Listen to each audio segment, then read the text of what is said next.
Hi everyone, our group will be exploring the question, is democracy the best constitution for all peoples? In our analysis, we take the best constitution as constitutions that are able to provide its citizens with the highest standard of living. We will measure this via three indicators: economic growth and inequality, civil liberties, and social welfare, as it plays a crucial role in determining one's quality of life. Next, we understand the term constitution to be a set of rules that specifies how a country should be governed, how power is distributed, and what rights citizens possess. In this sense, we take constitution to be synonymous with government. Lastly, we interpret all people to be members of the state.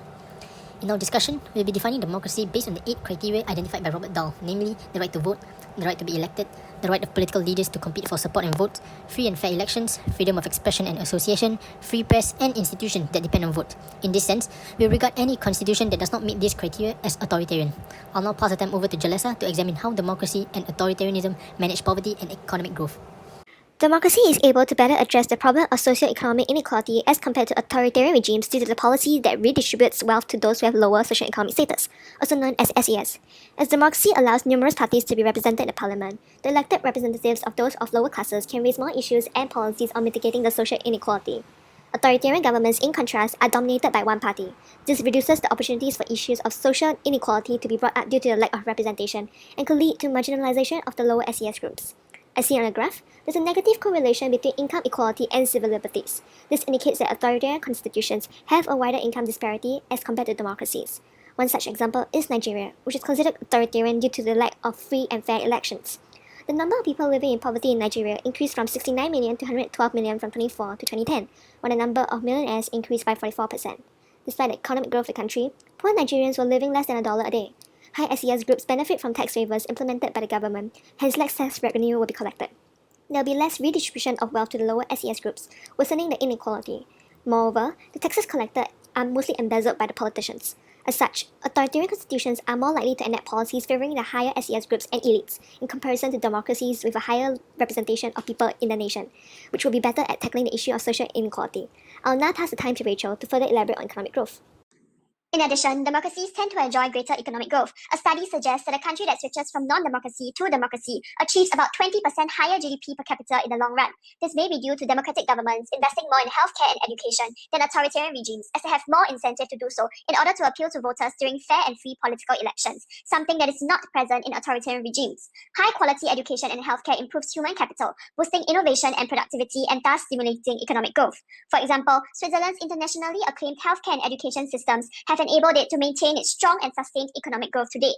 Furthermore, due to a lack of free press and bureaucratic check and balances, authoritarian regimes tend to have less political accountability and more bureaucratic corruption. A study reports that nearly all the 30 most corrupt countries are authoritarian regimes. Severe government corruption diverges state resources that could have been invested into promoting national economic development to the pockets of authoritarian leaders for their self-interested use, hindering economic growth and worsening inequality.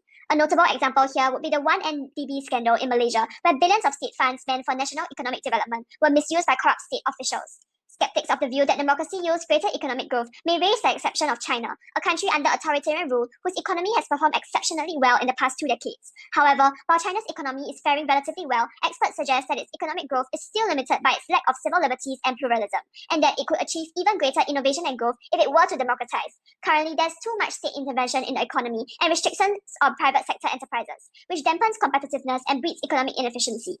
Democratization will promote greater economic freedom, increasing competition and productivity. Thus, in this sense, democracy is still the best for the economy. Next, still we'll be looking at the aspect of civil liberties.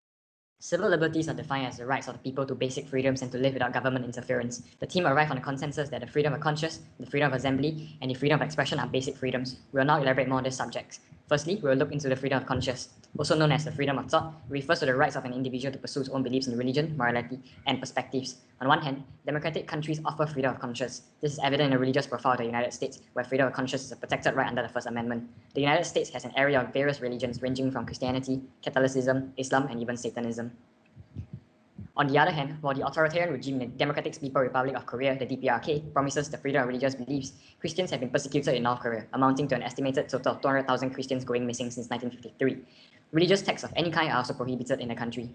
The freedom of peaceful assembly. This concept of freedom refers to the right to assemble and join an association to collectively express and defend shared ideas. Democracy dictates that the liberty of peaceful assembly is to be given to citizens. The United States assures that the freedom of peaceful assembly is a protected right under the First Amendment. This is evident in the United States Black Lives Matter movement. Similarly, many turn out to protest for the innocence of Kyle Rittenhouse, who killed 2 Black Lives Matter supporters. Hence, it can be seen that democracies such as the United States offer the liberty of assembly to its citizens. In contrast, the authoritarian regime of the DPRK restricts all forms of assembly and prohibits political opposition.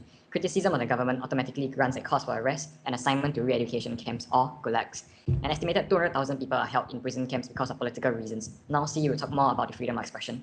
Apart from free speech, freedom of expression constitutes press freedom and a right to privacy. Under the Universal Declaration of Human Rights, freedom of expression is a basic human right that all individuals are entitled to. However, citizens of certain states are deprived of their right to freedom of expression.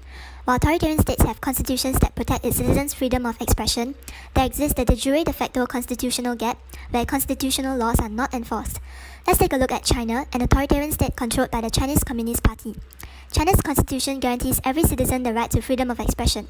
However, the Human Rights Watch has uncovered China's violation of civil rights towards the Uyghur Muslims in Xinjiang, where they are terrorized for their religion.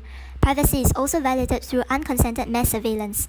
Thus, US sanctions have been imposed on key authorities. The need for third-party intervention shows that China, as a state, has failed to protect its citizens. The CCP also restricts press freedom. At least 48 journalists have been jailed for covering news that is unpermitted by the government. While democracies may enforce limitations on free speech, our group recognizes that these laws preserve social harmony.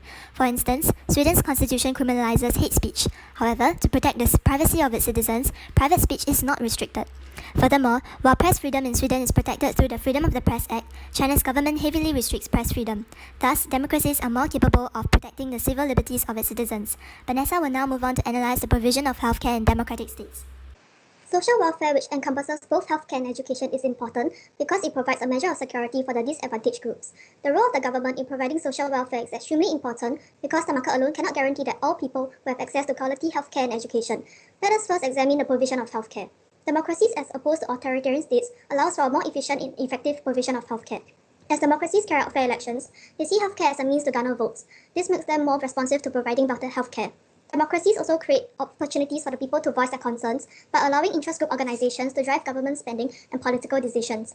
An example would be the South Africa's AIDS Law Project, which provided leadership on policy and legislation related to discrimination against people with AIDS and protection of women and children from sexual violence, amongst many other efforts. On the other hand, in authoritarians, opposition parties are often illegal or elections are rigged. As authoritarian states answer primarily to minority groups in power, they are likely to withhold health and welfare services from supporters of opposition groups. With the lack of pressure from voters, authoritarians have less incentives to invest in healthcare infrastructure. Additionally, authoritarian leaders use social welfare as a means to maintain regime stability as it increases the loyalty of the population. For example, China offers widespread social welfare provisions. However, this has reinforced socio-economic inequalities as social welfare is provided for the privileged groups and is distributed based on how it most benefits the local leaders. Thus, due to fairer elections held in democracies, as well as the efforts made to give the people a voice as compared to authoritarians, more efficient and effective healthcare is provided by democracies. Now, Hannah will talk about the other aspect of social welfare. The other aspect of social welfare we will be talking about is education. Democracies provide greater accessibility to unbiased education as compared to autocracies. Education is important due to the significant role it plays as an equalizer and facilitator of social mobility. It further leads to socialization that increases the benefits of social engagement and population productivity. In democracies, political leaders are accountable to the people and are thus incentivized to respond to demands for education. In response to the high demand, Uganda, Kenya, and Malawi reduced school fees, which led to a huge increase in primary school enrollment among the poor.